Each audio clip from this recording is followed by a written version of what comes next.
Nosotros llegamos al mensaje número 21, que tiene como título una advertencia sobre la autoexaltación y la hipocresía. Mateos 23, del 1 al 39. Aún estamos dentro del libro de Mateos, de la segunda parte, que tiene tema general: entonces vendrá el fin. Nosotros estamos con un corazón lleno de gratitud por la generosidad que el Señor nos ha dado con tanta palabra de dirección en estos últimos años. Y esta palabra ha ejecutado la obra de Dios cuando nosotros nos tornamos canales obedientes, canales simples, para que Dios pueda hacer su obra por medio de su iglesia. Y de hecho, el Señor ha hecho grandes cosas en medio nuestro. Y yo, antes de esta reunión, estaba reunido con los hermanos líderes, diciéndoles a ellos que yo estoy con un corazón muy alegre, muy feliz, porque un país más, Colombia, es un país que yo estaba muy preocupado porque percibí que ellos estaban un poco ajenos a lo que estaba sucediendo aquí en el Brasil y en todo el mundo, pero gracias a Dios el Señor dio un cambio ahora, desde octubre del año pasado, cuando ellos comenzaron a recibir el perfeccionamiento, palabras, ánimos sobre toda la práctica que los 7 espíritus nos han dado, las herramientas, tales como colportaje dinámico, avanza jóvenes, la red de las conectadas, ahora último, los hombres de oración. Recién terminé un mensaje para el hermano cooperador diciéndoles que nosotros podemos ayudarlos a montar esta red de cuidado de los hombres de oración. Pero, y ahora, con la visión, claro, no quiero dejar de lado, Rivelino está conmigo. Él va a recordarnos del colportaje por hora, por oportunidad. Pero hermanos, todo esto hace sentido cuando nosotros traemos a estas personas que nosotros rescatamos de las calles, como en Mateos 22 nos dice, nosotros salimos para invitar a las personas a las bodas del Hijo del Rey. Y estas personas solo tiene sentido cuando estas personas son traídas para el palacio del Rey, que es la iglesia. Y solamente después de preparadas, pasando por un proceso de embellecimiento, es que nosotros vamos a participar del banquete de las bodas del Rey. Por tanto, hermanos, mi corazón está lleno de alegría, porque un país más entró para que el Señor pueda trabajar y prosperar aquí en América del Sur, y el Señor tiene camino en aquel país. Y los hermanos están sorprendidos con tantas cosas que están sucediendo. Quiero decirles a ustedes, somos nosotros los trabajadores de la última hora. No tenemos tiempo para perder. Nosotros no podemos pensar de una manera convencional. Nosotros necesitamos ofrecernos para que el Señor pueda usarnos de una manera extraordinaria para cerrar esta era. Para esto, hermanos, les he dicho a los hermanos, nosotros no somos más capaces que otros trabajadores de otras horas. Nosotros no tenemos más habilidades que otros. Pero hay algo que el Señor nos ha dado, un camino maravilloso, que es ser simples y obediente a la palabra profética. Y cuando nosotros nos ofrecemos como estos canales simples y obedientes, la misma palabra trabaja entre nosotros y las cosas comienzan a suceder y nosotros no sabemos ni cómo, pero el mismo espíritu, los 7 espíritus del libro de Apocalipsis están actuando con toda su fuerza para que podamos concluir que yo creo que nosotros estamos muy cerca del fin. Por tanto, hermanos, la semana pasada nosotros hablamos de la palabra, de las bodas del capítulo 22 de Mateos, y allí yo le mostré que el evento más importante en este universo para Dios son las bodas de su Hijo. Y estas bodas son las fiestas del casamiento de Cristo con la iglesia. Y hoy nosotros somos estos siervos saliendo a las calles para invitar a las personas para tal fiesta. Y muchos rechazaron después en los primeros invitados rechazaron la invitación, pero entonces el Señor quedó airado y este evangelio fue rechazado por los líderes judíos y el Señor hizo con que este evangelio se volviese a nosotros los gentiles y mandó a salir a las encrucijadas de las calles. Nuestra versión en el capítulo 22, versículo 9, dice así: Id pues a la salida de los caminos y llamad a las bodas a cuanto halléis. En la versión King James actualizada nos dice: id a las esquinas de las calles. Gracias a Dios, nuestros colportores están en las esquinas de las calles. Nuestros jóvenes ayer participaron de la fábrica de vencedores. Todo el Brasil, creo que salieron entre más de 200 a 300 iglesias. Aún no tenemos el total de los números. Solo en Colombia 111 iglesias salieron. Hermanos, todos salieron y los hermanos de las iglesias también. Los hermanos de la edad de señores y también los niños también acompañaron a sus padres. A los abuelos también, para también salir a predicar el evangelio en el puedo orar por usted. Entonces nosotros estamos haciendo cumplir esta parábola, yendo a las calles e invitar a las personas para las bodas del Cordero. Y gracias a Dios, las personas que nosotros contactamos, nosotros las traemos al palacio. Recuerden, Salmos capítulo 45. Nosotros hacemos parte de aquella hija del rey. En Salmos 45, la hija del rey aquí es la mujer que al rey le gustó y el rey quiere casarse con ella. Entonces la hija del rey es un colectivo y nosotros somos individuos. Entonces nosotros como individuos somos invitados para el palacio y estamos siendo preparados para ser la novia colectiva. Entonces, hermanos, nosotros venimos de las calles aún totalmente lleno de impureza. Nosotros aún tenemos la naturaleza de Adán, la naturaleza del viejo hombre, naturaleza carnal, pero gracias a Dios, Dios nos invitó para vivir en su palacio. Y el palacio es la iglesia. Y aquí en el palacio, esta joven que es traída de la calle para el palacio pasa por un proceso de embellecimiento. Usted puede ver esto en el libro de Esther.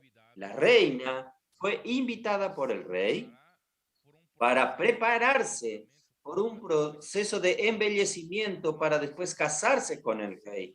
Nosotros estamos en el proceso de embellecimiento. Estamos dejando todas las cosas del viejo hombre, todas las cosas de la carne, ¿no es así? Estamos siendo constituidos con nuevos elementos divinos, nuevos elementos de Dios, del nuevo hombre. Estamos siendo santificados. es esto que dice Efesios capítulo 5.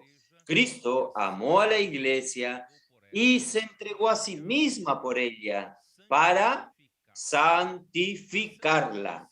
La santificación, hermanos, es el proceso de embellecimiento. Dios está quitando nuestras impurezas del viejo hombre y Dios está infundiendo los elementos divinos de la naturaleza divina. La naturaleza santa de Dios está siendo agregada en nosotros y nuestra naturaleza del viejo hombre está siendo removida de nosotros. Este es el proceso de embellecimiento y este proceso de embellecimiento es hecho por la palabra. En Efesios 5 nos dice, para santificarla, habiéndola purificada por el lavamiento del agua por la palabra. Entonces, gracias a Dios, hermanos, la palabra hace todo. La palabra nos da dirección, la palabra nos alimenta y la palabra, hermanos, nos hace servir al Señor de una manera adecuada y la palabra nos santifica y la palabra nos limpia, nos embellece, nos prepara para el gran día que son las bodas del Cordero. Amén, hermanos. Y hasta que un día, hermanos, estaremos listos, preparados para participar del banquete, del casamiento del Hijo del Rey, y nosotros tendremos una segunda vestidura de Salmos 45. Nosotros tendremos la segunda vestidura, y esta segunda vestidura es bordada, porque nosotros que practicamos la justicia, y esta vestidura de lino fino, que Apocalipsis 19 nos dice, son los hechos de justicia de los santos. Entonces, con esta segunda vestidura, nosotros somos invitados para las fiestas de las bodas del Cordero. Y en Apocalipsis 19, podemos leer Apocalipsis 19. ¿Usted quiere participar de estas bodas? Entonces, en Apocalipsis 19, versículo 7, nos dice así: gocémonos y alegrémonos y démosle gloria, porque han llegado las bodas del Cordero y su esposa se ha preparado. Y a ella se le ha concedido que se vista de lino fino, limpio y resplandeciente, porque el lino fino es las acciones justas de los santos. La primer vestidura nos calificó para entrar en el palacio. Y la primer vestidura, quien nos dio esta vestidura fue Cristo. La justicia de Cristo se tornó una vestidura de justicia para que nosotros podamos vivir en el palacio, en la iglesia, para embellecernos. Y a través del proceso de embellecimiento, nosotros practicamos nuestros actos de justicia. No solo somos las personas que predican, si nosotros vivimos aquello que predicamos. Por eso, este lino finísimo son los actos de justicia de los santos. Ahora el versículo 9 aquí nos dice, y el ángel me dijo, escribe, bienaventurados los que son llamados a la cena de las bodas del Cordero. Y me dijo, estas son palabras verdaderas de Dios. Entonces, bienaventurados son los que son llamados a la cena de las bodas del Cordero. ¿Usted fue llamado?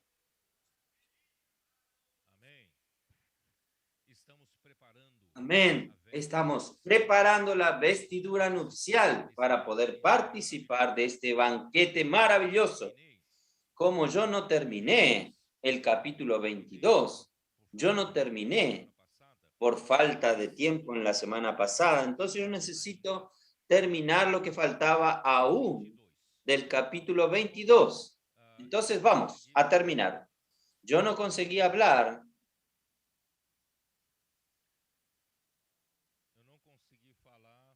Yo no conseguí hablar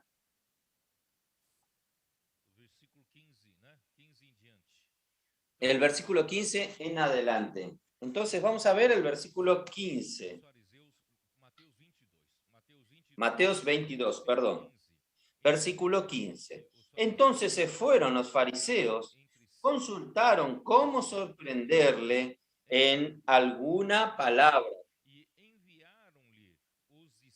y le enviaron los discípulos de ellos con los herodianos diciendo: Maestro, sabemos que eres amante de la verdad y que enseñas con verdad el camino de Dios y que no te cuidas de nadie, porque no miras la apariencia de los hombres. Hermanos, no sé si ustedes están situados en la situación de Jesús. Jesús, él entró en Jerusalén determinado por la determinación del Padre. Él necesitaba entrar como rey del reino de los cielos para Jerusalén. Y aunque los líderes judíos fuesen opositores de Jesús, pero Dios, el Padre, preparó una manera especial para que este Jesús como rey fuese coronado y pudiese tener una entrada triunfal a Jerusalén.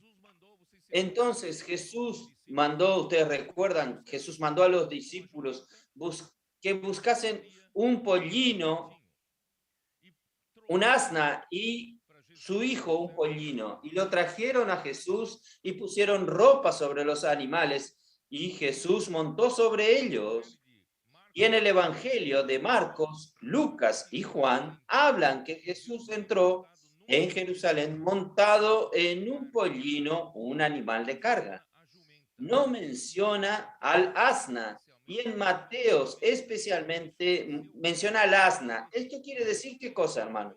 Quiere decir que el pollino es la cría del asna. Esto nos remite a Apocalipsis 12.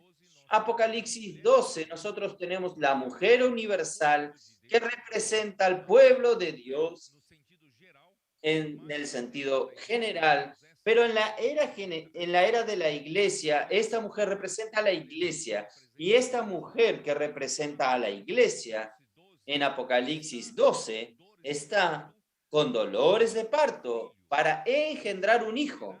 Y cuando engendra el hijo, este hijo sería el hijo varón, que sería arrebatado para junto del trono de Dios en el tercer cielo.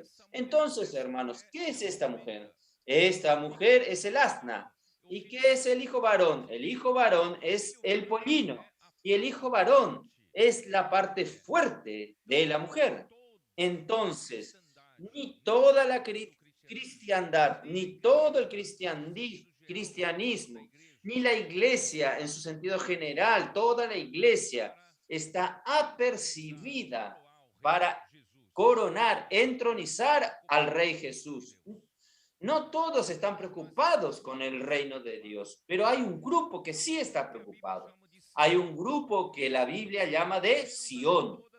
Jerusalén tal vez no esté apercibida, pero Sión sí está apercibida.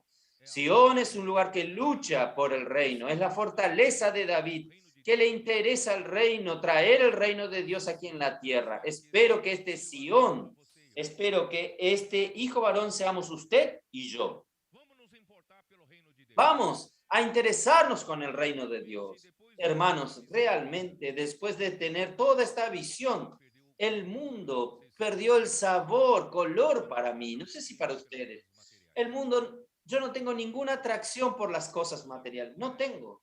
Hermanos, yo solo quiero hacer mi parte para traer el reino de Dios nuevamente.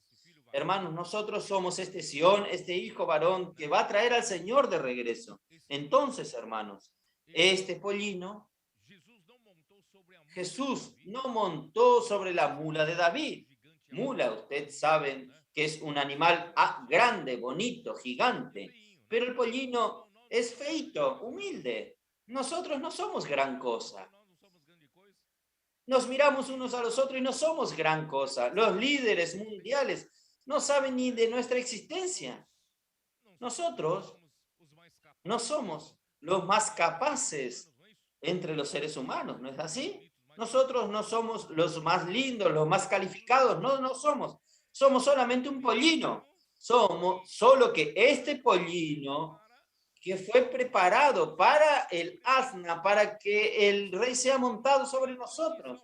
Estamos aquí para entronizar al rey de una manera humilde. Este es nuestro rey, que en su primer venida vino de una manera mansa y humilde. Pero en su segunda venida, él ya no vendrá de esta manera humilde. En su segunda venida, hermanos, él vendrá en la gloria de su Padre, juntamente con los vencedores. Yo quiero venir junto con él.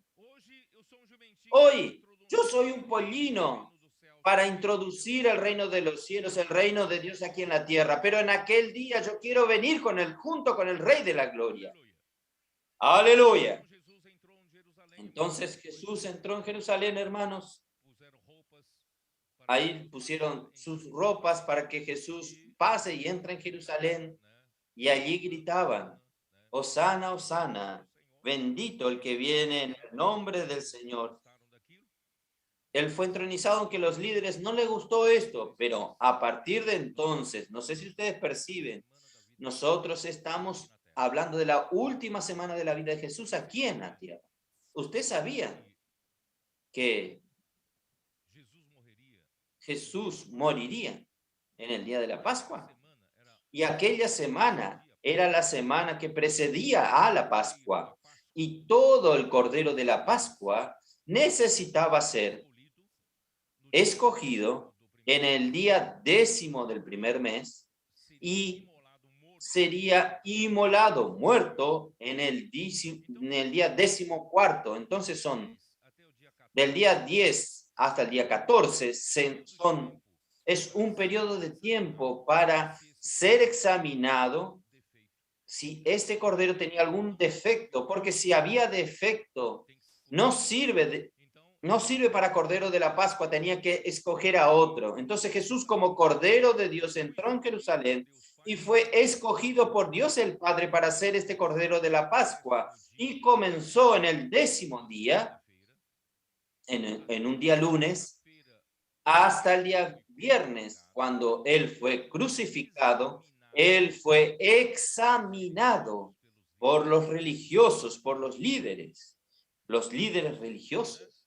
Y nosotros vimos ya en el capítulo 21, vamos a ver. Capítulo 21, versículo 23, ya vimos estos, versículo 23. Allí dice, cuando vino al templo, los principales sacerdotes y los ancianos del pueblo se acercaron a él mientras se enseñaban y le dijeron, ¿con qué autoridad haces estas cosas? ¿Y quién te dio esta autoridad? Hermanos, comenzó el examen. Comenzaron a apretar a Jesús, a buscar en Jesús algún defecto, alguna falla, en verdad, para terminar con él. Y Jesús pasó por la primera mesa de examinadores, que eran los principales sacerdotes y los ancianos del pueblo. Y el segundo examen fue en el capítulo 22, versículo 15, que nosotros estamos leyendo ahora. Entonces, se fueron los fariseos y consultaron cómo sorprenderle en alguna palabra. Y le enviaron los discípulos de ellos con los herodianos. Entonces, ahora los fariseos tramaron un engaño más y llamaron a los herodianos para poner a Jesús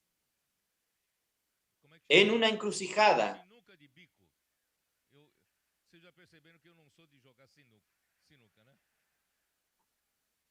Yo no soy ya de tener este juego. Estaban examinando a Jesús para agarrar alguna falla, encontrar alguna falla en Jesús. Entonces voy un poquito más adelante. Él también fue examinado por los saduceos, que está en el versículo 34 del capítulo 22.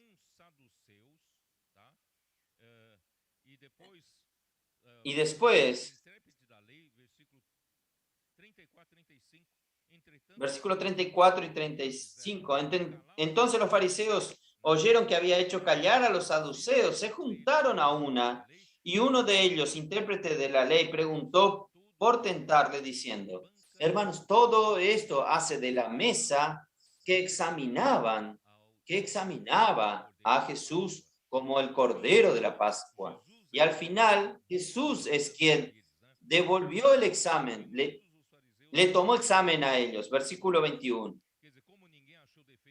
Jesús los interrogó. Entonces, como nadie le encontró algún defecto, Jesús entonces los interrogó. Entonces, vamos a terminar este capítulo 21 que no terminé en la semana pasada. En la cuestión del tributo, en el capítulo 21, versículo 15, que estamos comenzando a leer, dice así: ¿por qué los fariseos llamaron a los herodianos para tomar a Jesús en un engaño, en una trampa? Aquí dice así: Maestro, sabemos que eres amante de la verdad. Es todo lindo acá. Es solo para florear eso. Sabemos que eres amante de la verdad y que enseñas la verdad del camino de Dios y que no ten cuidado de nadie. ¿Por qué no miras la apariencia del hombre? Dinos, pues, ¿qué te parece? ¿Es lícito dar tributo a César o no? Hasta ahí, hasta el versículo 26. Yo voy a leer una nota de la Biblia King James actualizada que dice así, para que ustedes entiendan el engaño. ¿Quién eran los fariseos? Los fariseos eran los nacionalistas radicales. Ellos eran nacionalistas, eran contra el dominio romano, estaban en contra. Ahora, los herodianos, sin embargo, como la propia denominación lo revela, apoyaban al imperio romano de Herodes. Por eso ellos eran herodianos. Ellos apoyaban al imperio romano, a Herodes. Y los fariseos eran contra la dominación del imperio romano, la dominación romana sobre los judíos. ¿Pero por qué ellos se asociaron? Más, mediante de una amenaza mayor, los fariseos y herodianos se unen en un engaño dialéctico con Jesús, que eran discusión de palabras. Los malos se juntaron con el ataque al bien mayor. Si la respuesta de Jesús sería no, los herodianos lo delatarían al gobernador romano, que tendría el derecho de ejecutarlo por traición. ¿Ustedes entienden? Y si él dijese sí, entonces los fariseos lo denunciarían delante del pueblo judío por deslealtad a Israel y al judaísmo. ¿Ustedes entienden? Colocaron a Jesús entre la espada y la pared. Entonces Jesús es Dios. Él es sabio. Él sabe cómo lidiar con estos engaños, con estas trampas. Jesús, conociéndoles, Jesús, conociendo la malicia de ellos, les dijo: ¿por qué me tentáis, hipócritas? Mostradme la moneda del tributo. Y ellos le presentaron un denario. Aún los fariseos que eran contra la dominación romana tenían en su bolsillo un denario. Si usted es en contra, usted no usa, no es obligado a usarlo. Entonces ellos le trajeron un denario. Entonces le dijo: ¿de quién es esta imagen y la inscripción? Entonces, yo voy a leer otra nota antes de continuar, también de la King James actualizada. El dinero usado por el Imperio Romano para pagar los impuestos se llamaba denario, una moneda romana cuyo valor correspondía a un día de trabajo, creada en el gobierno de Tiberio, y que traía en uno de sus lados el retrato del emperador y del otro la inscripción en latín: Tiberio César Augusto, hijo del divino Augusto. Entonces, esta era la moneda romana llamada denario. Entonces, ahí Jesús le respondió así: ¿de quién es esta imagen y la inscripción? Le dijeron de César, y les dijo: dad pues a César lo que es de César, y a Dios lo que es de Dios. Oyeron esto, se maravillaron, y dejándolo, se fueron. La mesa de examen no encontró ningún examen en Jesús, no encontró ninguna falla en Jesús. No consiguieron tomarlo en algún engaño. Ahí él necesitaba continuar siendo examinado. Aquel día vinieron a él los saduceos,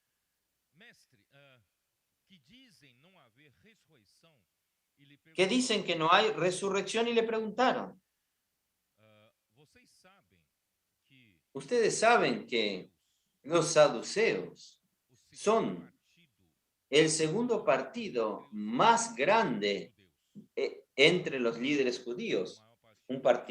El mayor partido son los fariseos, que ellos eran muy ortodoxos en relación a la ley de Moisés, estricto en el cumplimiento de la ley. Por eso ellos eran en contra de la dominación romana. Y los saduceos, ellos son más como los modernistas de hoy.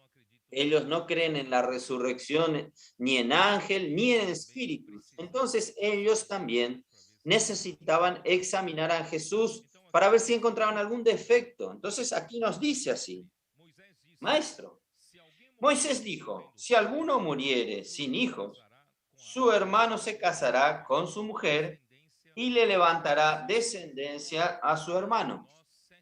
Hubo pues entre nosotros 7 hermanos. El primero se casó y murió, y no teniendo descendencia, dejó a su mujer a su hermano. De la misma manera también el segundo, el tercero, hasta el séptimo. Qué mujer, ¿eh? Y después de todos murió también la mujer. En la resurrección, pues, ¿de cuál de los 7 será ella mujer? Ya que todos la tuvieron.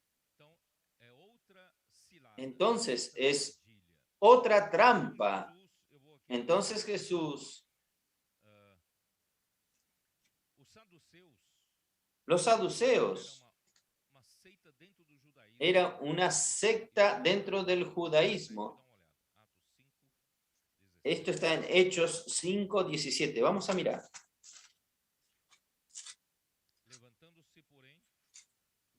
Entonces, levantándose, el sumo sacerdote y todos los que estaban con él, esto es, la secta de los saduceos, se llenaron de celos. Entonces, es una secta dentro de los líderes judíos. Ellos no creían en la resurrección, en los ángeles o en los espíritus. Esto puede verlo en Hechos 23, versículo 8. Porque los saduceos dicen que no hay resurrección, ni ángel, ni espíritu, pero los fariseos afirman estas cosas. Entonces, estos eran los saduceos. Ellos usaron para examinar a Jesús, para colocar a Jesús en una trampa. Usaron la ley del levirato, del Antiguo Testamento, que está en Deuteronomio. Vamos a mirar Deuteronomio 25:5.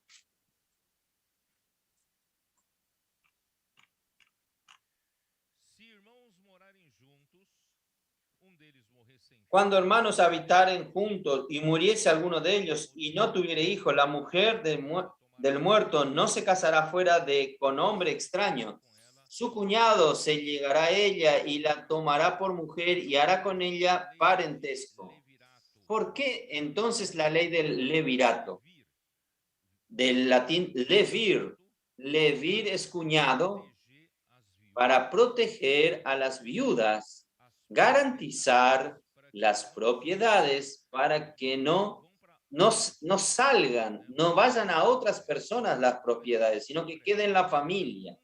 Garantizar las propiedades y la continuidad del linaje de la familia. Ellos vinieron a probar a Jesús con relación a la resurrección. Jesús le dijo, ¿qué le dijo aquí? ¿Dónde está? Vamos a continuar. Versículo 29. Entonces respondió Jesús, les dijo, erráis, ignorando las escrituras y el poder de Dios, porque en la resurrección ni se casarán, ni se darán en casamiento, sino serán como los ángeles de Dios en los cielos. Pero respecto a la resurrección de los muertos, ¿no habéis leído lo que os fue dicho por Dios cuando dijo, yo soy el Dios de Abraham, el Dios de Isaac y el Dios de Jacob? Dios no es Dios de muertos, sino de vivos. Oyendo esto, la gente se admiraban de su doctrina, de su enseñanza. Hermanos, Jesús afirmó que los saduceos no conocían ni las escrituras, ni el poder de Dios, ni una cosa ni la otra. Ni en cuanto a las escrituras ellos estaban correctos, ni en cuanto al poder de Dios ellos entendían. Porque la resurrección ni se casan, ni se dan en casamiento, porque son como los ángeles del cielo. En cuanto vivimos aquí en la tierra, hermanos, Dios lo determinó así, hombres y mujeres. Dios hizo a Adán, creó a Adán, y Dios retiró de su costilla y edificó una mujer y la trajo para Adán. Y Adán dijo, esta es hueso de mi hueso, carne de mi carne, y se llamará varona porque fue tomada del varón. Así entonces lo hizo Dios. ¿Por qué? Porque el hombre necesita de la mujer para cumplir la determinación de Dios de ser fecundos y multiplicarse, llenar la tierra y sojuzgarla.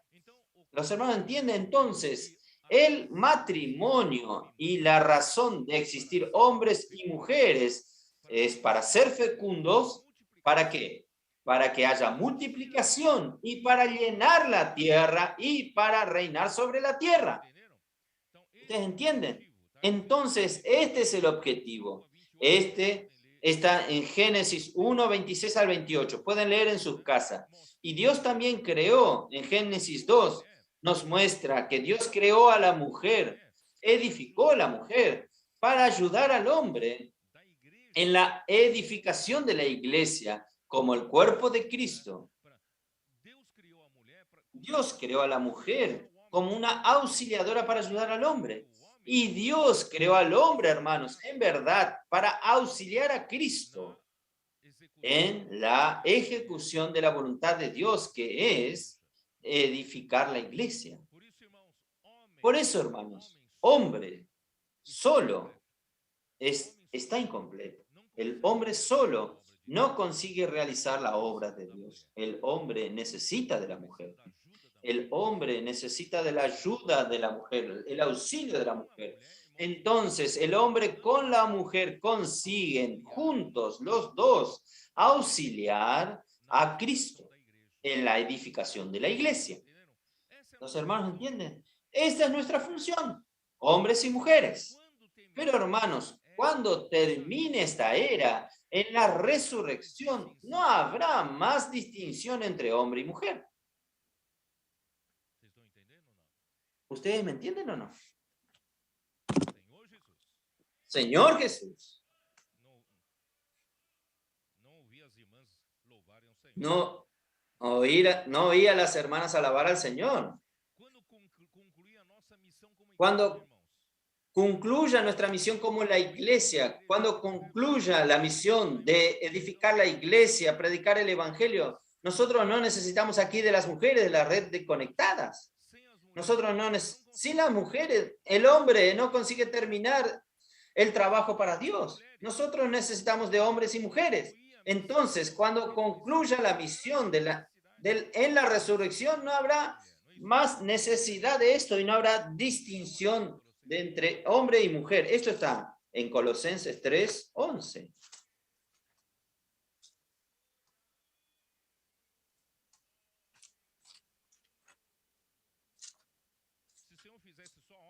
Si el Señor hiciese solo hombre, hermanos, el hombre no conseguiría terminar este trabajo para Dios, porque el hombre solo es de una manera.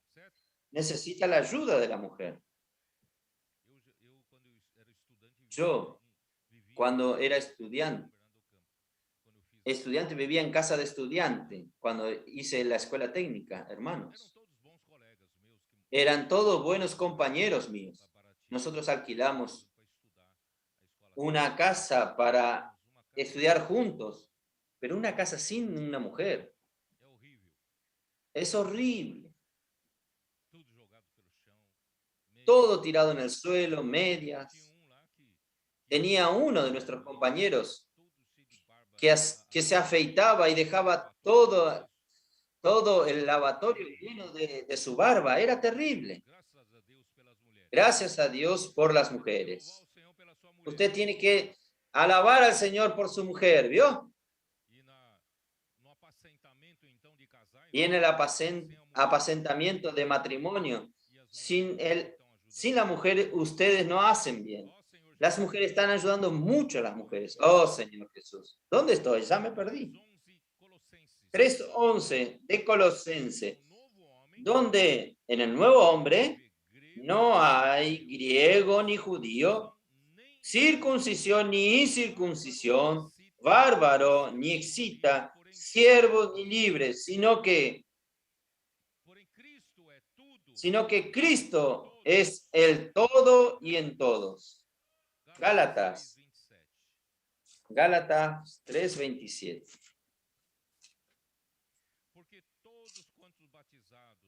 Porque todos los que habéis sido bautizados, ¿es esto? De Cristo estáis revestidos, 28. Ya no hay judíos ni griegos, no hay esclavo ni libre, no hay varón ni mujer, porque todos vosotros sois uno en Cristo Jesús.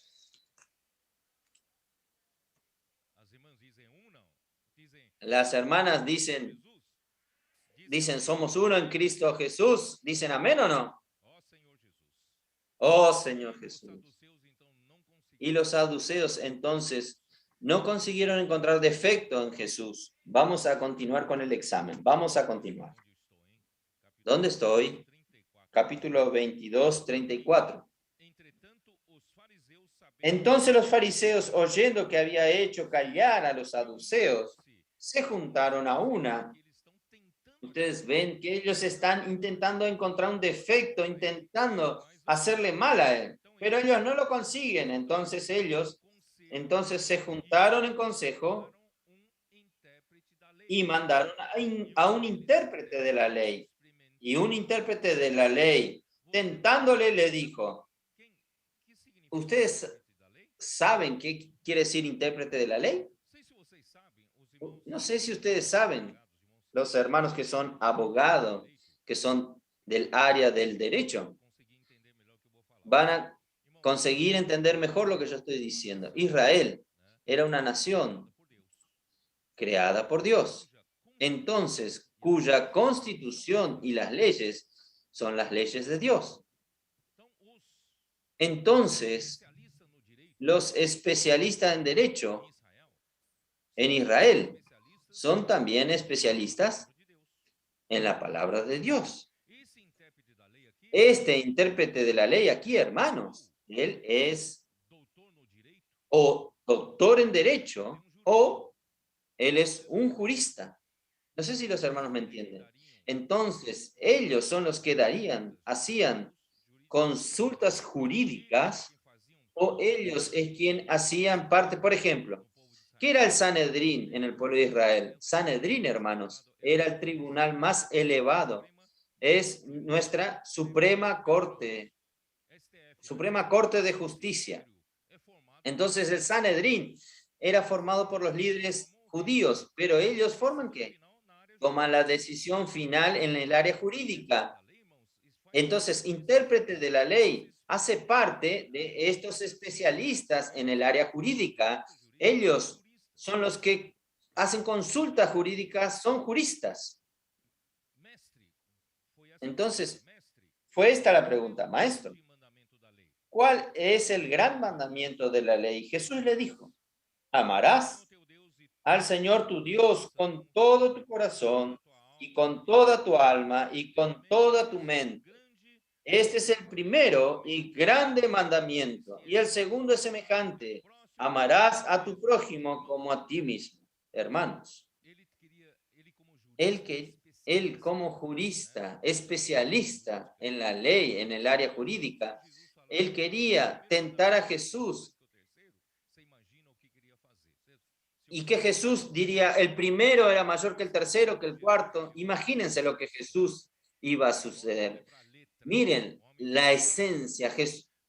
El hombre mira para la letra, para la superficie, pero Jesús mira para la esencia, la naturaleza. Aquí habla así. Voy a leer aquí lo que yo escribí. Él era un doctor en la ley, alguien entendido en la ley de Moisés, intérprete, profesional de la ley del Antiguo Testamento. Esta es una nota de la versión Recobro. Entonces los fariseos eran muy legalistas, tan así que se enredaban en sus propias leyes y decretos.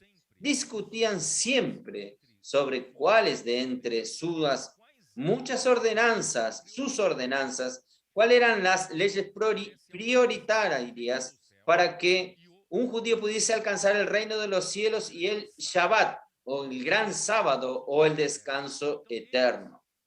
Entonces ellos, entre los especialistas del derecho, entre los judíos, ellos discutían, ellos tenían mucha discusión entre ellos. ¿Qué era lo prioritario en la ley? Si usted cumplía esta prioridad de la ley, usted iría a alcanzar el gran sábado, que es el descanso de Dios, que es para nosotros, es el milenio, el descanso de Dios. Hermanos, digan ustedes lo que nosotros estamos buscando tanto tiempo saber. Vamos a oírle a usted. Y el Señor no dijo ninguno y el otro. Toda la ley se resume en amar a Dios y amar al prójimo. Porque la esencia de la ley, hermanos, es Dios, que es amor.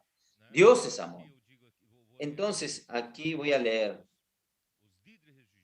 Los líderes religiosos y sus discípulos, responsables por la enseñanza de las Escrituras al pueblo, eran muy limitados en sus lógicas humanas y en sus debates de la ley. Quiere decir, ellos toman la ley y discuten en la esfera terrenal, en la esfera mental. Hermanos, la ley no es algo terrenal. La ley vino de Dios, que es celestial. Entonces usted no puede entender la ley con su lógica humana. Lo máximo que usted consigue hacer es debatir y no llegar a ningún lugar. Entonces Jesús les mostró que la esencia de la ley es el amor.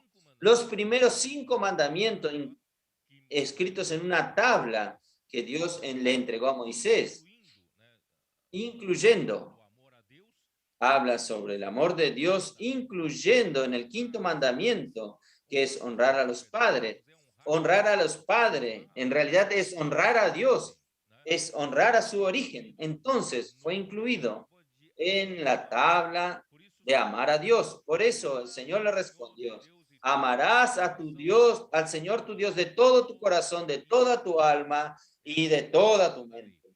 Es la primera tabla de la ley. Y la segunda tabla de la ley es: no matarás, no adulterarás, no.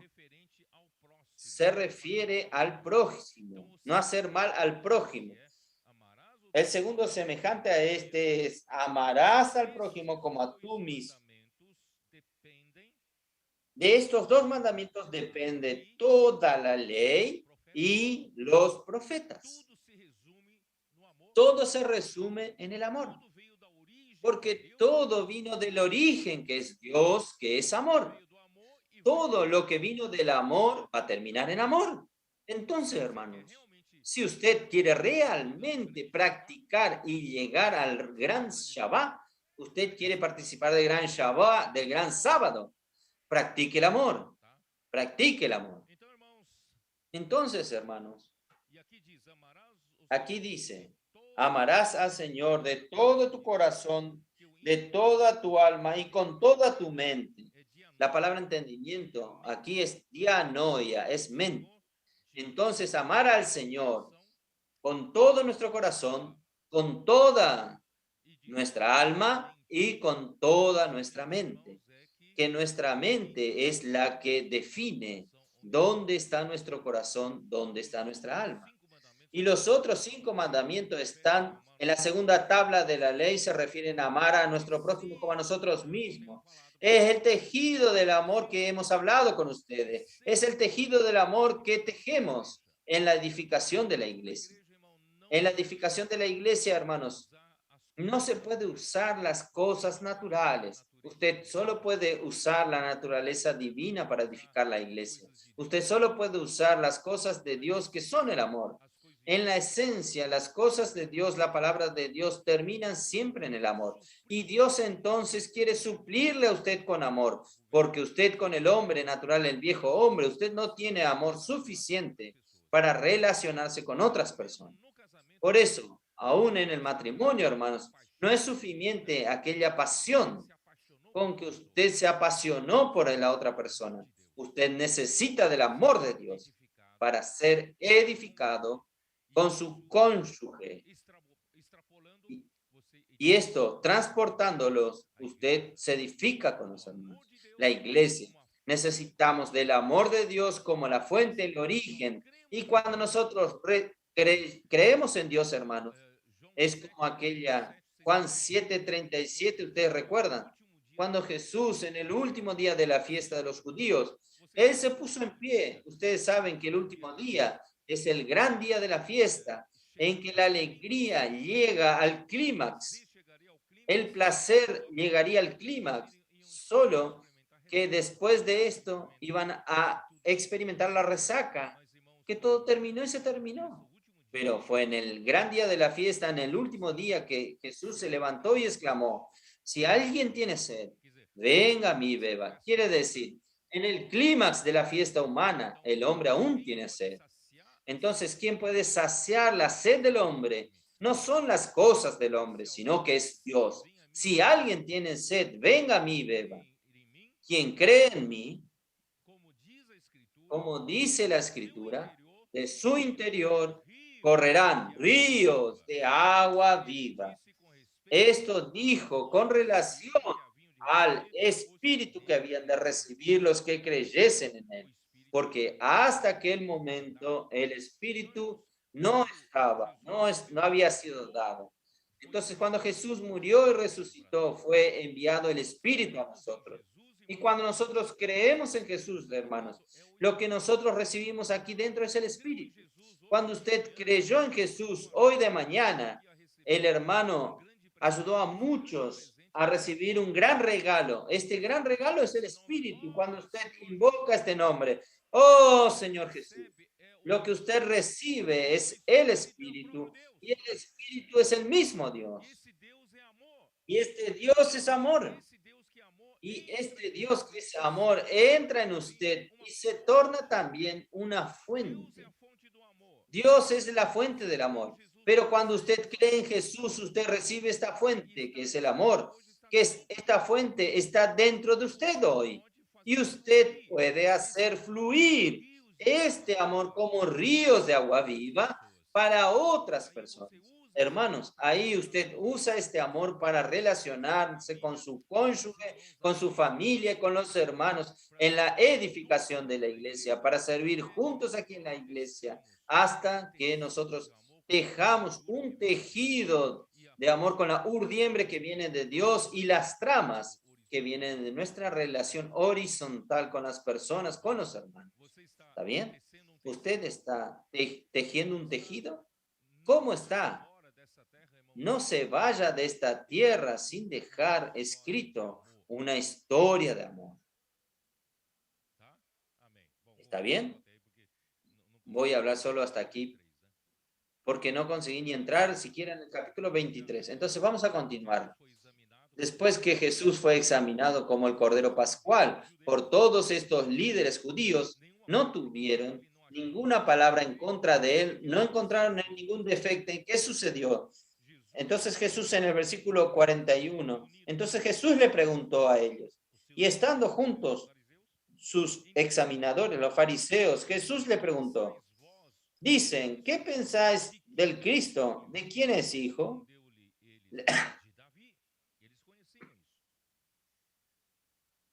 Le dijeron ellos, de David. Ellos conocían esto, porque entre los judíos ellos llaman a hijo de David.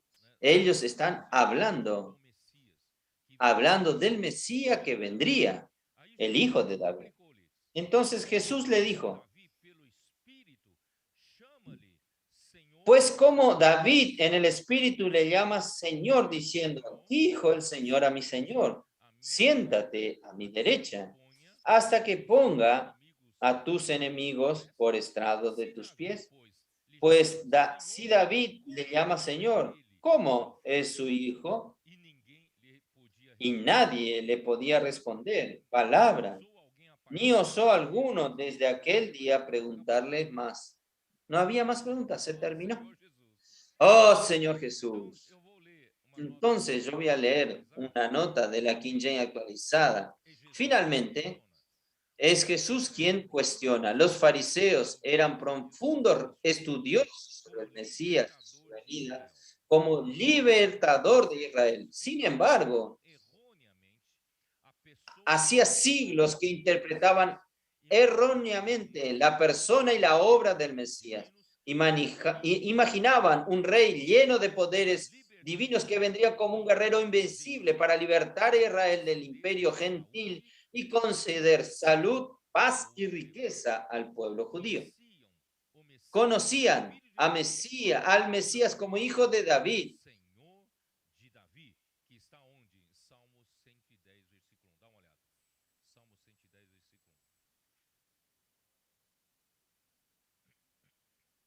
Disse o Senhor ao meu Senhor. O primeiro Senhor aqui, vocês veem, está tudo em caixa alta. Senhor aqui é, né, Yahvé. Disse o Senhor ao meu Senhor, assenta-te à minha direita até que eu ponha os teus inimigos debaixo dos teus pés. Irmãos, o Senhor, o Pai, né, disse para o Filho. E esse Filho, irmãos, é o Senhor de Davi. E esse Filho também veio na descendência de Davi. Então ele é o Senhor de Davi, ele também é filho de Davi. Por isso ele é maravilhoso. Então Por eso él es maravilloso. Los judíos no tenían cómo responder, no sabían esto. Jesús deseaba tampoco su dominio espiritual en amor y humildad. Lucas 20, 42 y 44. Jesús deseaba que los suyos comprendiesen que él era el Mesías prometido, el descendiente humano de David y su divino Señor. Entonces, dijo el Señor, los judíos sabían que el Mesías venidero sería hijo de David, que se sentaría en el trono de David, mas no tenían explicación cómo el hijo podría ser el Señor de David. Entonces, esta era algo inexplicable. Ellos no tenían explicación, pero quien tiene revelación tiene la explicación. Nosotros tenemos la explicación. Por eso, hermanos, gracias a Dios, no sea como estos fariseos que interpretan en la esfera de la lógica humana, usando sus debates de la ley, sus argumentos humanos para entender las cosas de Dios. Hermanos, gracias a Dios, nosotros hoy recibimos la palabra de Dios por medio de la revelación divina, la revelación del Espíritu. Y así es que, hermanos, nosotros lidiamos con la palabra de Dios en la esfera celestial, no en la esfera terrenal. Entonces, ahora yo voy a entrar en Mateos 23. Mateos 23, vamos a continuar. Vamos hasta donde podemos. Entonces, versículo 1 y 2. Entonces habló Jesús. Entonces, hasta aquí, queridos hermanos, Jesús, como el Cordero Pascual, fue examinado. No encontraron ningún defecto en él. Él es un cordero sin defecto. Él es un cordero que está calificado para sacrificarse por el pueblo de Israel y sacrificarse por todo el mundo. Entonces, este era el cordero pascual. Entonces, en el capítulo 23, Jesús, el rey del reino de los cielos, necesitaba en, en los mayores líderes, los mayores del liderazgo espiritual y religioso de los judíos. Quiere decir, sin ellos, hermanos, el pueblo necesitaba de una dirección por parte de ellos. Entonces Jesús dijo así a la gente y a sus discípulos: en la cátedra de Moisés se sientan los escribas y los fariseos. La cátedra, ¿quién era Moisés? Moisés era el profeta. Y aquella cátedra, solo podría sentarse profetas. Pero se sentaron los escribas y los fariseos. Yo voy a leer una nota de la King James actualizada. Los escribas, doctores y maestros de la ley, también como los fariseos, partido político religioso que defendía la observancia literal del Torá, de la ley, y más una serie de ordenanzas y preceptos creados por ellos para situaciones no directamente cubiertas por el Torá. No sé si ustedes entienden. Entonces, el Pentateuco de Moisés, los 5 primeros libros de la Biblia, son considerados por Israel como la constitución de Israel. Pero en su día a día, ¿cómo ellos toman el Pentateuco como la constitución? Y ellos son una nación. Y en su día a día hay situaciones cotidianas y situaciones diversas que el pueblo de esta nación necesitan ser cuestiones que tienen que ser juzgadas por la ley de Moisés. Entonces, son muchas situaciones no cubiertas directamente por la ley. Entonces, a lo largo de los siglos, los líderes religiosos, principalmente los líderes del área jurídica, ellos terminaron creando jurisprudencias. Usaban la ley de Moisés. Creo que para aplicar para este caso, nosotros podemos aplicar de esa manera y se creaba una jurisprudencia. Y en otra situación diferente se creaba otra jurisprudencia. Entonces, a lo largo de los siglos, hermanos, fueron creados lo que ellos llaman Torá hablado. El Torá escrito son los 5 libros de Moisés, pero el Torá hablado es una serie de ordenanzas y preceptos creados por ellos, convencidos de que poseían la correcta interpretación de la voluntad de Dios, afirmaban que la tradición de los ancianos, la ley oral, venía de Moisés desde el monte Sinaí. Entonces ellos comienzan a hablar al pueblo, darle a entender al pueblo que hasta la ley oral venía de Moisés y todos los preceptos, las jurisprudencias venían de Moisés. Y los fariseos y escribas eran, por tanto, eran los sucesores autorizados de la tradición de Moisés como maestros de la ley. Entonces ellos se autorizaron para suceder a Moisés, para interpretar la ley, para juzgar los casos jurídicos. Entonces, ¿quién era Moisés? Números 12. Números 12, vamos a ver. Vamos a leer. Creo importante leer esto. Números 12.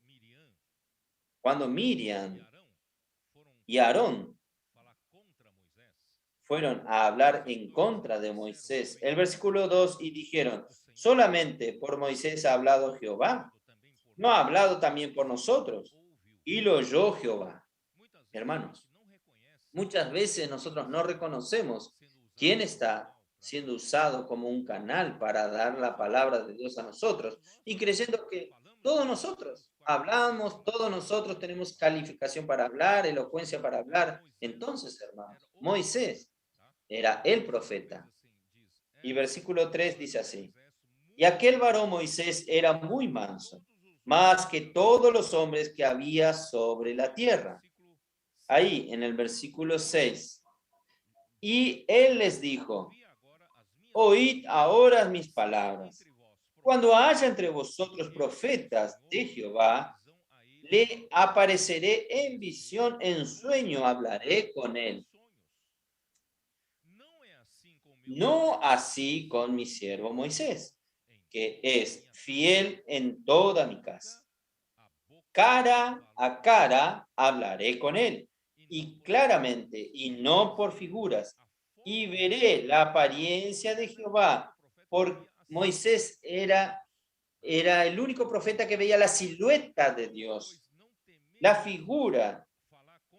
¿Por qué, pues, no tuviste temor de hablar contra mi siervo Moisés, hermanos? Ahí Miriam quedó leprosa. Por eso, hermanos, nosotros tenemos que honrar al profeta como Moisés, porque él realmente habla de parte de Dios, hermanos. Es la palabra profética. Viene de los profetas determinados por Dios y que traen la dirección al pueblo.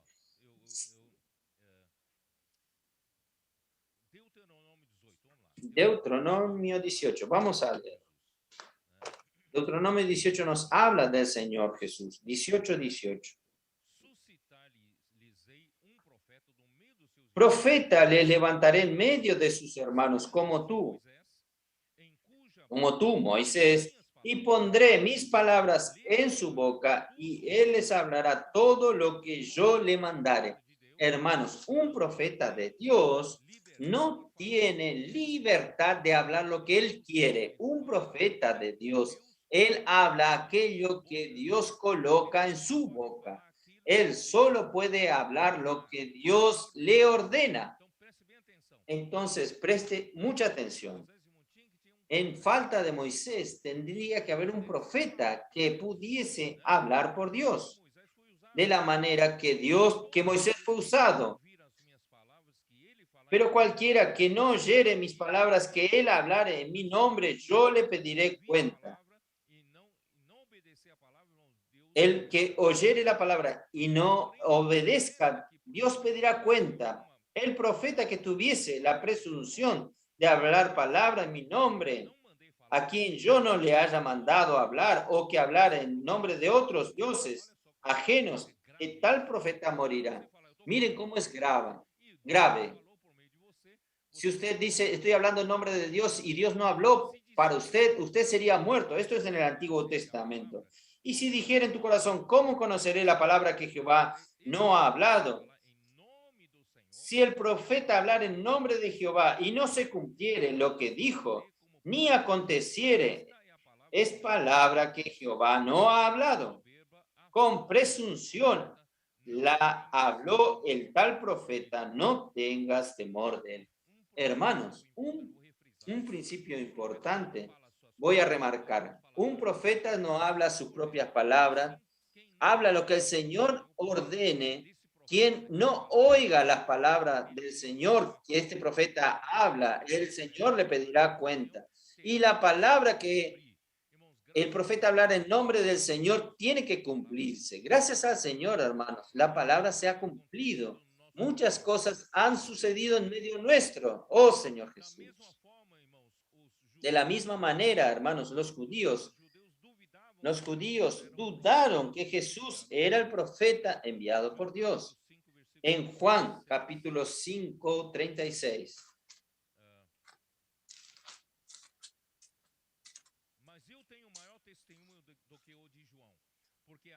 Mas yo tengo mayor testimonio que el de Juan, porque las obras que el Padre me dio para que cumpliese, las mismas obras que yo hablo, dan testimonio de mí, que el Padre me ha enviado. ¿Cómo reconocer entonces que Jesús era el Cristo enviado por Dios?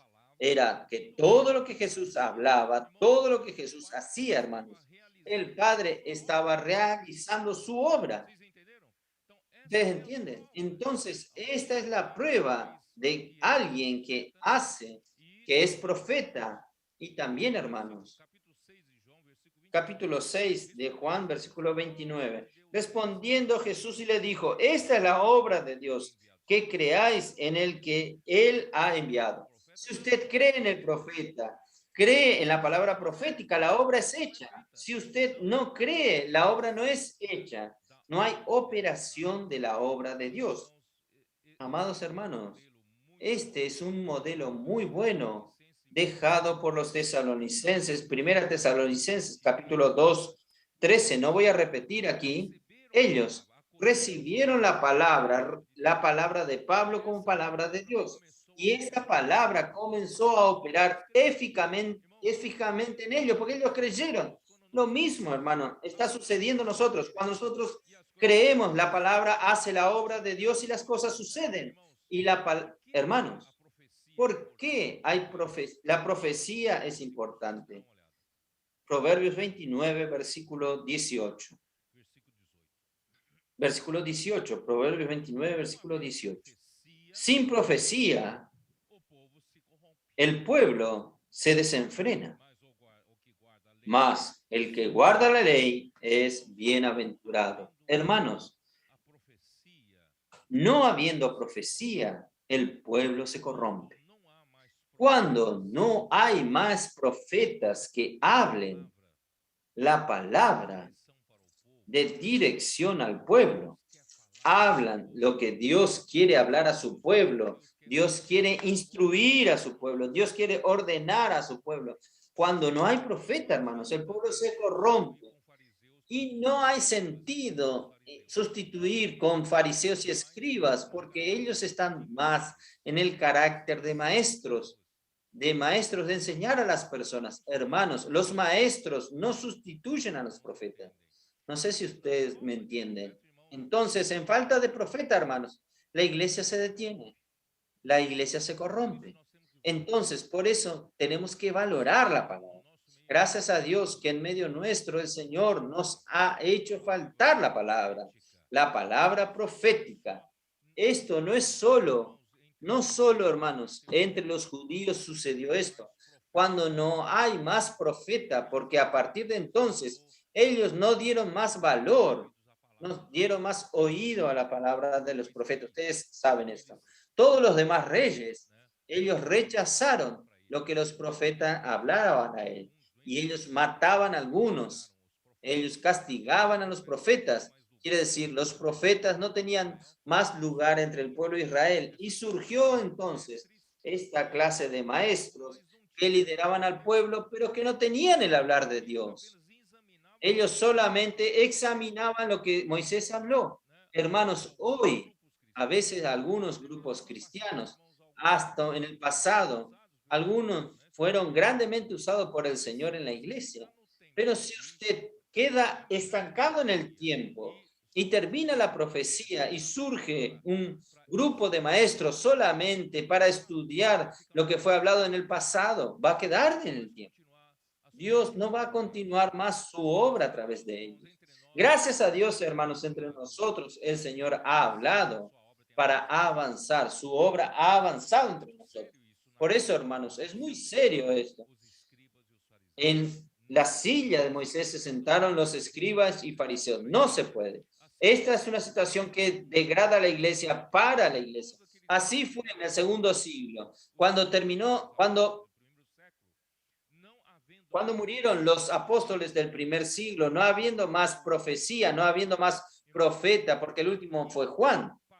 Ahí, hermanos, paró también la iglesia, se detuvo la iglesia en el tiempo. Ahí comenzó a surgir los obispos, los obispos con una nueva, buena intención de mantener las enseñanzas de los apóstoles, estudiando aún las enseñanzas de los apóstoles entre los discípulos.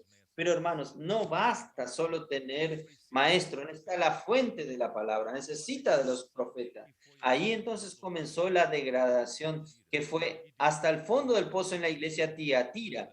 Y el Señor comenzó a restaurar algo en Sardis y finalmente Dios está restaurando y consolidando la iglesia en Filadelfia.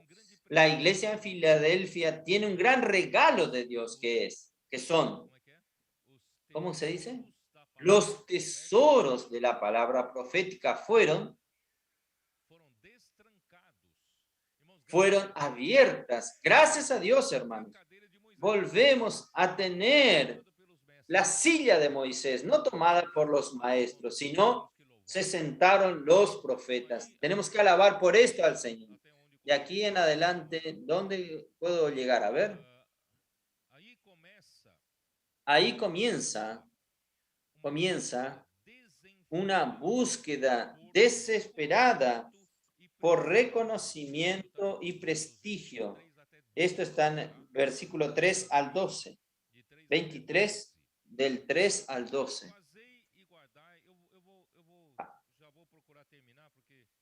Yo voy a terminar, porque lo que no consigo terminar ahora, voy a terminar en otro mensaje. Versículo 3. Así que todo lo que os digan que guardes, guardadlos y hacedlo, mas no hagáis conforme a sus obras, porque dicen y no lo hacen. Nosotros no podemos ser así. Hablar algo y no practicarlo. Nosotros debemos practicar lo que hablamos. Nosotros predicamos el evangelio, nosotros hablamos de la iglesia a otras personas, hablamos de la vida de la iglesia, hablamos de la palabra profética. Nosotros tenemos que practicar todo esto, ¿no es así? No solamente mantener una fachada de un hombre espiritual, de un hombre religioso, de un hombre que sabe todas las cosas, pero por dentro no practica, no por dentro, en su interior hay mucha deficiencia. Porque atan cargas pesadas y difíciles de llevar y los ponen sobre los hombros de los hombres, pero ellos ni con un dedo quieren moverlas. Ellos colocan carga pesada en los otros, mandan a los otros a hacer, pero ellos mismos no hacen. Antes hacen todas sus obras para ser vistos. Perdón, los fariseos hacen todas sus obras para ser vistos por los hombres, pues ensanchas sus filacterias y extienden sus flecos con sus mantos. Y aman los primeros asientos en las cenas y las primeras sillas en las sinagogas y las salutaciones en las plazas y que los hombres le llamen rabí, rabí. Pero vosotros no querráis que os llamen rabí, porque uno es vuestro maestro, el Cristo, y todos vosotros sois hermanos. Y no llaméis Padre vuestro a nadie en la tierra, porque uno es vuestro Padre, el que está en los cielos, ni seréis llamado maestro, porque uno es vuestro maestro, el Cristo.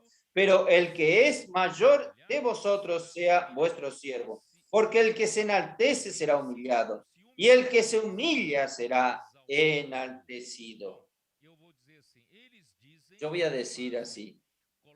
Ellos dicen y no hacen, colocan carga pesada sobre los otros.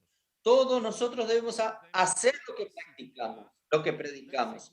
Y todos tenemos que practicar de la ejecución de la obra del Señor en su función. Nosotros estamos aquí para hacer que sea operacional el plan de Dios. No estamos aquí para discutir preceptos y leyes y doctrinas. Estamos aquí para realizar la obra de Dios. Por eso no estamos aquí solo para predicar. Nosotros estamos aquí para realizar la obra de Dios. Por eso necesitamos practicar. Todos deben participar de la obra de Dios, cada uno en su función. Ellos practicaban sus obras para ser vistos por los hombres, pues alargaban los filacterios y alargaban sus borlas. Voy a explicar qué son los filacterios. Los filacterios o tefilins eran pequeños rollos o cajitas de cuero que los judíos religiosos usaban colocados en su frente y cerca del corazón o en el brazo izquierdo. Esas pequeñas cápsulas contenían 4 pasajes del Torá. Éxodo 13, del 1 al 10, y del 11 al 16. Deuteronomio 6, 4 al 9, y capítulo 11 del 13 al 21. Son 4 pasajes del Antiguo Testamento. Con el paso del tiempo, los judíos comenzaron a respetar y honrar esos pequeños recipientes, tanto como las escrituras. Y su tamaño era considerado una señal de celo espiritual de quien los tenía. O sea, quien tenía estos filactelios sustentaban su espiritual, sustentaban que ellos eran celosos de la ley. Por eso eran considerados como amuletos de buena suerte y protección contra el mal. Las flecos son las borlas descritas en Números 15, 34, 41. Yo ya leí esto en el pasado, las borlas de las vestiduras que todos los judíos debían usar. Jesús también usaba en los 4 puntas de su manto en Mateos 4, 9, 20. Ustedes recuerdan cuando tocaron las borlas de su vestidura. Estas borlas eran un tipo de madejas de lana blanca y azul y tenían la función sincera de declarar el amor de quien las usaba a Yahvé, el Señor, y la voluntad de su corazón de cumplir el Torá o la ley de la manera más fiel posible. Y las borlas tenían el tamaño medio de 10 centímetros. Sin embargo, los fariseos las alargaban mucho más en señal de mayor espiritual. Quiere decir, quien tenía un fleco mayor era más espiritual. O que Dios creó para ser solamente un recordatorio de la fe y una marca de devoción, se tornó un objeto de adoración y ostentación, entre paréntesis fetiche.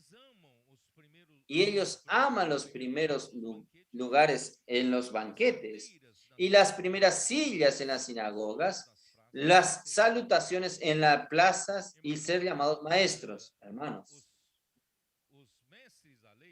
Los maestros de la ley y los fariseos les gustaban de ocupar los mejores lugares y los más importantes asientos en las sinagogas. No sé si usted ya vio la sinagoga. Nosotros fuimos a Israel y vimos una sinagoga. La sinagoga es algo muy simple, es algo rectangular y había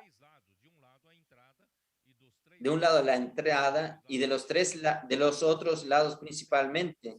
Existen escalones para sentarse y del lado opuesto de la entrada había un lugar y allí estaría el lugar más importante, porque allí, yo voy a leerles a ustedes, los maestros de la ley les gustaba ocupar los mejores lugares, aquellos que estaban enfrente a la representación del arca, que continúa los rollos de las escrituras sagradas. Aparte de eso, los que se sentaban allí podían ser fácilmente vistos por toda la congregación. Ellos también apreciaban mucho oír a las personas que lo llamasen insistentemente a gritos y en público, en las plazas y en los mercados, de Rabel en griego, que significa el título literal hebreo, mi profesor, mi maestro. A ellos les gustaba, mi maestro, mi profesor. Hermanos, todo esto, hermanos, es hipocresía. Entonces, con miras a la edificación de la iglesia, debemos entender el peligro de la autoexaltación, que irá a corroer la esencia del reino de los cielos, que es tener un espíritu contrito y humilde. Jesús hizo una serie de advertencias en cuanto a la búsqueda desenfrenada por reconocimiento y prestigio, cosas que alimentan la soberbia humana. Por otro lado, vamos a evitar aplicar este pasaje literalmente. Entonces, no aplique esto literalmente. Los hermanos se sientan adelante por una cuestión de comunión. No es para llamar a nadie de maestro, no es esto, en este sentido, no aplique esto literalmente.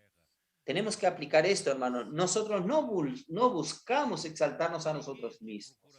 Nadie aquí busca su propia exaltación porque nuestro camino es el camino de Jesús, es el camino de la cruz. Jesús no vino aquí en la tierra a buscar autoexaltación. Jesús no vino aquí en la tierra en ningún momento a buscar el reconocimiento. Él no vino a buscar su propia gloria. Él dijo, yo no vine a buscar mi propia gloria, yo busco la gloria de aquel que me envió. Entonces, hermanos, antes que Jesús, que era Dios, Filipenses 2 nos muestra que él, que era el mismo Dios, él no buscaba el ser igual a Dios, él se vació de la posición de Dios, tornándose hombre, un hombre humilde, y vino aquí en la tierra siendo hombre. Él no vino para ser un hombre bonito, alto, que todo el mundo quiere mirar. Ah, este es hijo de Dios, un hombre rubio, ojos verdes, lindo. Hermanos, no. Él vino con una apariencia fea. ¿Usted sabía esto o no? Aquellos retratos de Jesús, no es así. Jesús tenía 30 años y parecía que tenía más de 50. Entonces, no era bonito, no tenía una apariencia linda. Pero hermanos, Jesús tomó el camino de la humildad. Y en la resurrección, Dios lo exaltó. Dios lo resucitó y lo exaltó a lo sumo y le dio un nombre que es sobre todo nombre, y que toda boca un día va a tener que confesar que Jesús es el Señor, y toda rodilla se doblará al nombre de Jesús. Por eso, hermanos, no busque el camino de la exaltación, busque el camino de la humillación. Deje que Dios te exalte en aquel día.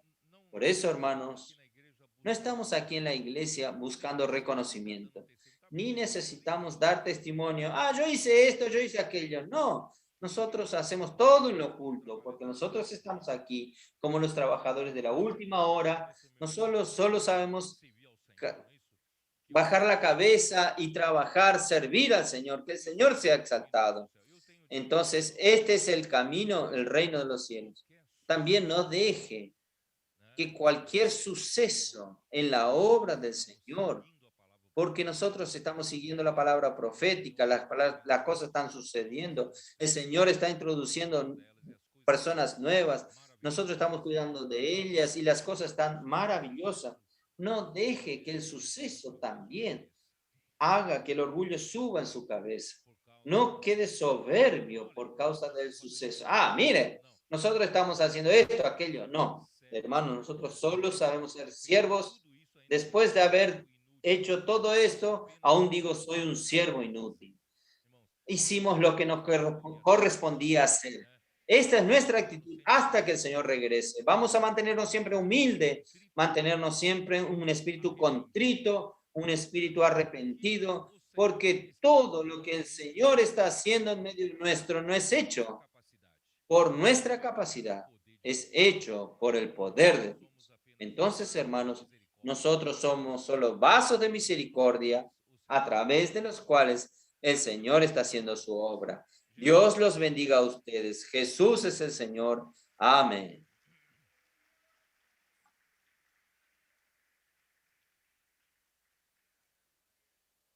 Amém. Jesus é o Senhor, irmãos. Amém. A Joyce está por aí? A Joyce?